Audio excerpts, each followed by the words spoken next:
ప్రియమైన దేవుని సంగమా, దేవుడు ప్రతి వారిని కూడా ఏదో ఒక రోజు ఏదో ఒక దినాన్న పిలుస్తూ ఉంటారు.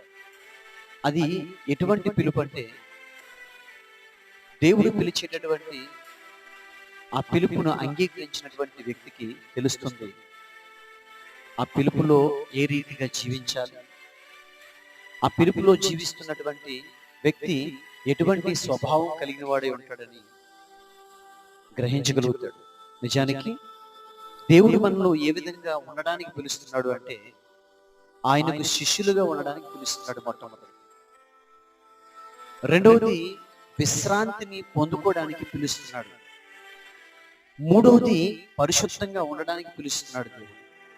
నాలుగవది, యేసుక్రీస్తు వారుగా ఉండడానికి పిలుస్తున్నాడు. అంతేకాదు, స్వతంత్రులుగా ఉండడానికి పిలుస్తున్నాడు. ఒక్క శరీరంగా ఉండడానికి ప్రభువు పిలుస్తూ ఉన్నాడు. ఆఖరిగా ప్రియ సహోదరి సహోదరుడా, దేవుడు మనల్ని ఎందుకు పిలుస్తున్నాడంటే, ఆశీర్వాదమునకు వారసులమవుటకు దేవుడు మనం పిలుస్తున్నాడు. కాబట్టి ఆయన పిలుపుని అందుకుని ఉన్నతమైనటువంటి జీవితంలో నీవు నేను మనమందరము ముందుకు కొనసాగుదుము గాక.